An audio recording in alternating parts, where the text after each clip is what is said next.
మన ప్రభువును ప్రియరక్షకుడైన యేసుక్రీస్తు శ్రేష్టమైన నామంలో కూడి వచ్చిన మీ అందరికీ కూడా నా హృదయపూర్వకమైన వందనాలు తెలియజేస్తా ఉన్నాను. దేవుని మహాకృప కనికరాలను బట్టి ఆయన రీతిగా మనలందరినీ సజీవుల సంఖ్యలో ఉంచి మరొక ప్రభు దినాన ఆయన సన్నిధిలో మనం ఉండటానికి ప్రభువు సహాయము చేశారు. హల్లెలూయా. నేటి ధ్యానము కొరకు ఒక వాక్యాన్ని చదువుకుందాం. పౌలపోస్తలుడు తిమోతికి రాసిన మొదటి పత్రిక 12-13 వచనాలను చదువుతూ ఉన్నాను. గమనించండి. పూర్వము దోషకుడను హింసకుడను హానికరుడనైన నన్ను తన పరిచర్యకు నియమించి నమ్మకమైన వానిగా ఎంచినందుకు నన్ను బలపరిచిన మన ప్రభువైన క్రీస్తు యేసుకు కృతజ్ఞుడనై ఉన్నాను. తెలియక అవిశ్వాసము వలన చేసి తిని గనుక కనికరింపబడి తిని. ప్రార్థన. మమ్మల్ని మిక్కిలిగా ప్రేమించిన మా ప్రియ పరలోకపు తండ్రి, ఈ సమయంలో మీ పాద సన్నిధి చేరటానికి కృపనిచ్చారు. స్తోత్రాలు. గడిచిన కాలమంతా మీ రెక్కల నీడలో భద్రపరిచారు. క్షేమాన్ని సమృద్ధిని మాకు ఇచ్చారు. వందనాలు. ఈ రీతిగా మేమందరము కూడి మిమ్మల్ని ఆరాధించడానికి సహాయము చేశారు. సమీప దూర ప్రాంతాల నుంచి మా ప్రియులైన వారిని నడిపించారు. మీరు ఏర్పాటు చేసిన ఈ లేఖనాన్ని బట్టి స్తుతిస్తూ ఉన్నాం. ఈ లేఖనము ద్వారా మాతో మాట్లాడండి. పేరు పేరున ప్రతి ఒక్కరితో ముచ్చటించండి. సహాయము చేయండి. అల్పుణ్ణైన నన్ను మరుగు చేయండి. మీ ఆత్మచేత నింపి వాడుకోమని మీకే మహిమలారోపిస్తూ యేసయ్య పరిశుద్ధ నామంలో అడిగి వేడుకుంటున్నాము తండ్రి. ఆమేన్. దేవునికి స్తోత్రం. హల్లెలూయా. ప్రభువునందు ప్రియ సహోదరి సహోదరులారా, పౌలపోస్తలుడు తన ఆత్మీయ కుమారుడైన తిమోతికి రాస్తూ తన గత జీవితాన్ని గురించి ప్రస్తావిస్తూ ఉన్నాడు. పూర్వము తను ఏ రీతిగా దోషకుడిగా ఉన్నాడో, హింసకుడిగా హానికరుడిగా ఉన్నాడో ప్రస్తావిస్తూ ఉన్నాడు. ఆ రీతిగా ఎక్కడైతే క్రైస్తవులందరూ కూడి ఆరాధించుకుంటున్నారో వారందరినీ చెదరగొట్టడానికి రోమా ప్రభుత్వం చేత నియమించబడి వారందరినీ హింసిస్తూ వారందరినీ దూషణలు ఆడుతూ సంఘాన్ని చెదరగొడుతూ వారిని ఇళ్లలో ఉన్న వారిని రోడ్ల మీదకు లాక్కొచ్చి కొడుతూ ఈ రీతిగా హింసలు పాలు చేస్తున్న పౌలపోస్తలుడిని దేవుడు తన పరిచర్యకు నియమించి నమ్మకమైన వానిగా ఎంచుకున్నాడు. హల్లెలూయా. అందుకే మనం చూడగలిగితే మనం నమ్మకస్తులమని ప్రభువు మనల్ని పరిచర్యకు పిలవలేదు, కానీ మనము నమ్మకస్తులుగా ఉండటానికే ప్రభువు మనల్ని పిలుచుకున్నాడు. ప్రభువు పరిచర్యలో గొప్పగా వాడబడటం అనేది మంచిదే, కాదనం. కానీ నమ్మకంగా ఉండటం అనేది అంతకంటే మంచిది. దేవుని పరిచారకుడిగా, సేవకుడిగా, కాపరిగా ఉండటానికి కావలసిన ముఖ్యమైన లక్షణం ఏంటంటే నమ్మకత్వం. ఎంత డబ్బు కలిగిన సేవకుడైనా, పేరు ప్రఖ్యాతలున్న సేవకుడైనా, అతను నిర్వహించే క్రూసేడ్లకు లక్షలాది మంది ప్రజలు తండోపతండాలుగా తరలి వచ్చిన దేవుడు అతనిలో చూసేది ఏంటంటే నమ్మకత్వాన్ని. చెప్పుకోవటానికి అతనికి ఎన్ని అర్హతలున్నా సరే నమ్మకత్వం లేకపోతే ఆ అర్హతలన్నీ కూడా శూన్యమే. ఈ లోకంలో మనుషులందరూ భౌతికమైన పరిస్థితుల్ని పరిగణలోనికి తీసుకుంటూ ఉంటారు. ఆ సేవకుడికి కారుందా, ఆ సేవకుడు సూటు ధరిస్తున్నాడా, ఆ సేవకునికి కృపావరాలు ఉన్నాయా, ఇటువంటివి చూస్తున్నారు, కానీ అతని నమ్మకత్వాన్ని చూడలేకపోతున్నారు. అయితే దేవుడు వాటన్నిటినీ త్రోసేసి నమ్మకత్వాన్నే లెక్కలోకి తీసుకుంటున్నాడు. నువ్వు ఒకవేళ మంచి నేర్పరితనము గల సేవకుడై ఉండొచ్చు. అయితే నీ నేర్పరితనం నమ్మకత్వాన్ని మించి దాటిపోదు అన్న సంగతిని నువ్వు గ్రహించాలి. పతాక స్థాయిని కలిగి ఉండవలసింది కేవలము నమ్మకత్వమే.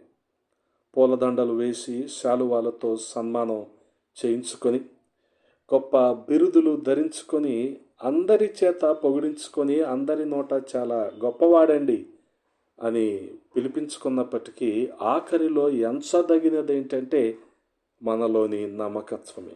అవును ప్రియ సహోదరి సహోదరులారా, నమ్మకత్వం అనేది పరలోకంలో ఆనందించేటువంటి గొప్ప లక్షణం. ప్రియ సహోదరి సహోదరులారా, రేపు నిత్యత్వంలో మనం కూడా ప్రభువు నోట నుంచి బల నమ్మకమైన మంచి దాసుడా అనిపించుకోవాలి.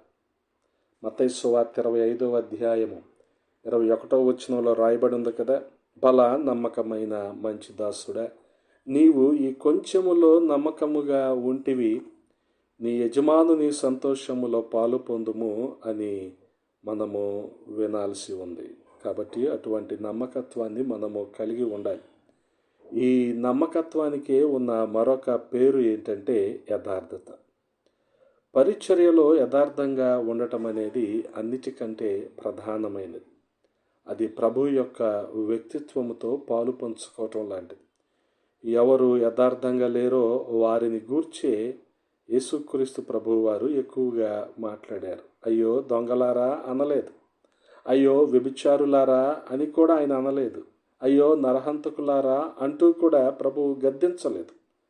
ఒక ప్రమాదకరమైన సంకేతానికి వాడబడే పదాన్ని అయ్యో అంటూనే, అయ్యో అనే మాట ఆయన దేనికి వాడారో మనం తెలుసుకోగలిగితే ఆశ్చర్యపోవాల్సిందే. మత్తయి సువార్త 23వ అధ్యాయము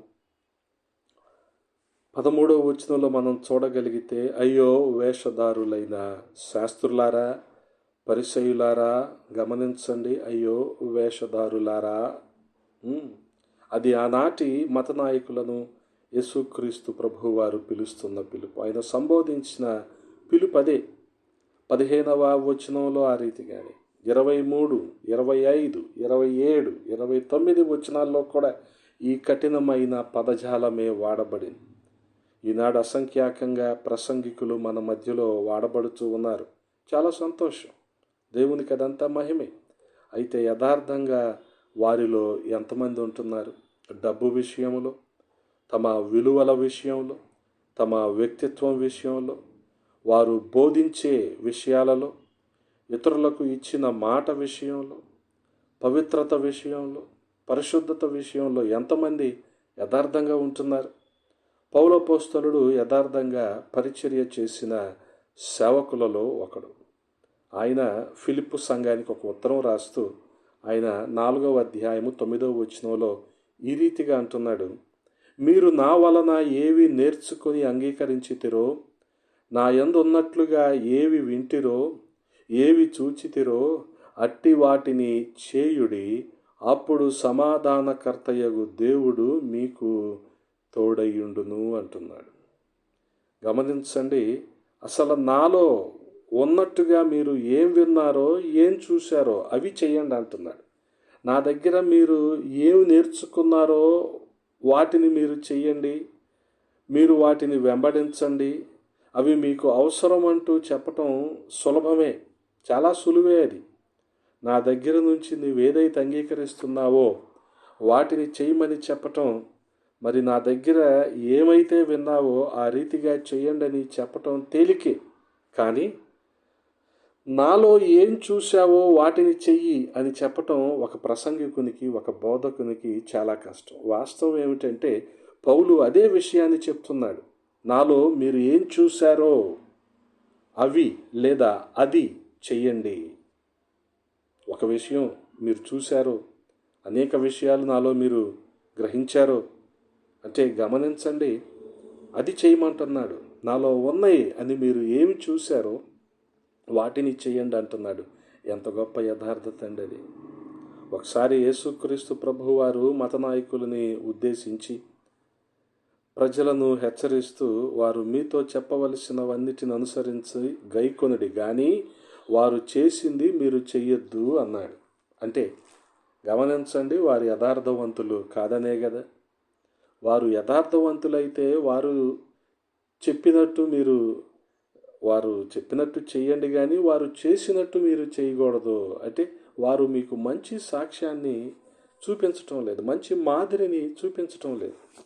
కాబట్టి మీరు చాలా జాగ్రత్తగా ఉండాలని ప్రజలను యేసుక్రీస్తు ప్రభువు వారు హెచ్చరించారు.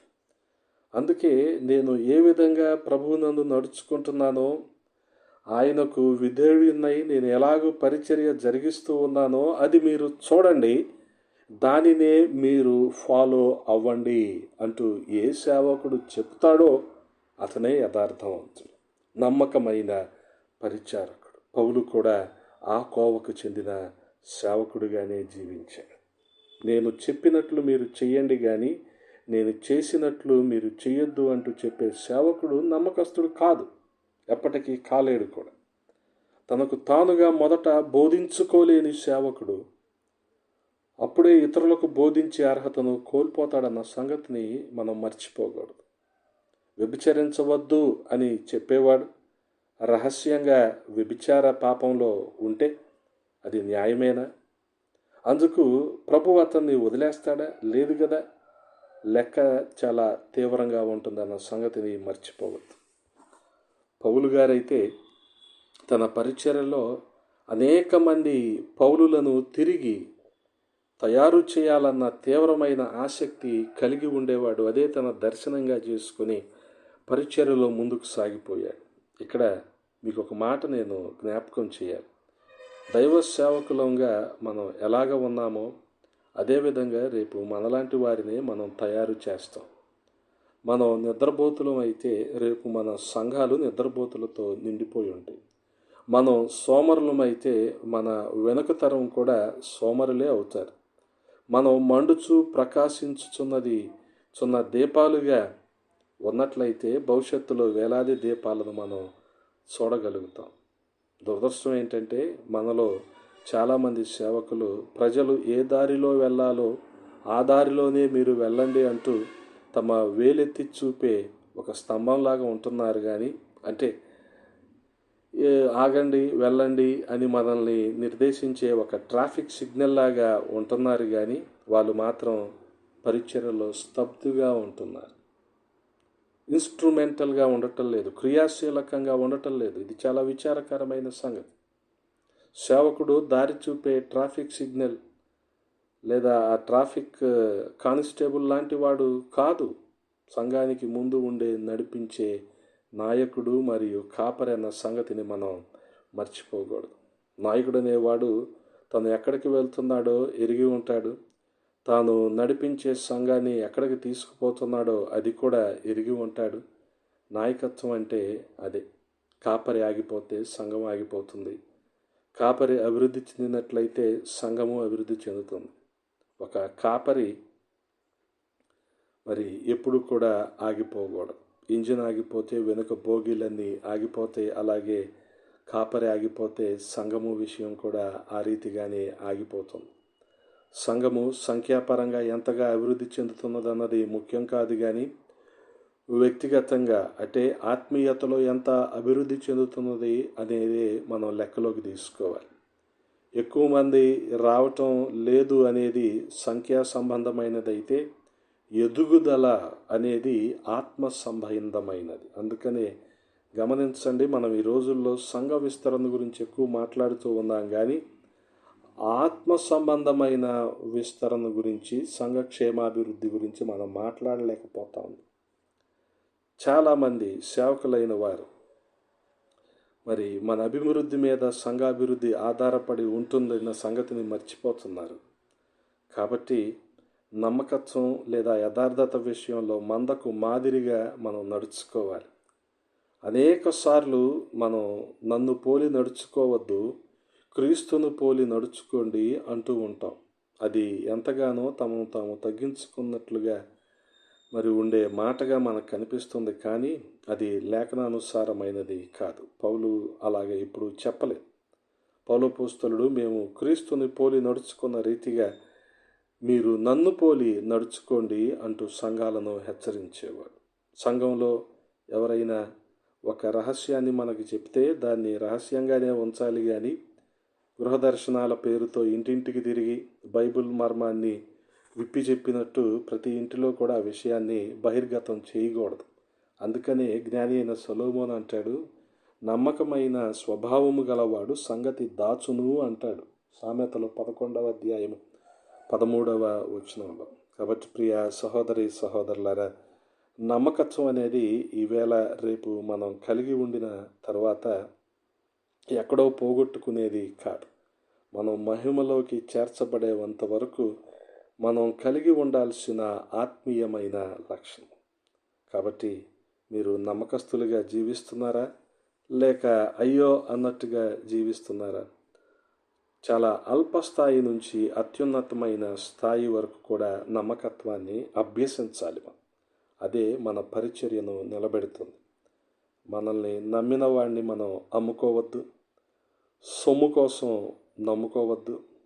నమ్మిక మీదే గురించి ఆ గురి కలిగిన జీవితాన్ని జీవిద్దాం.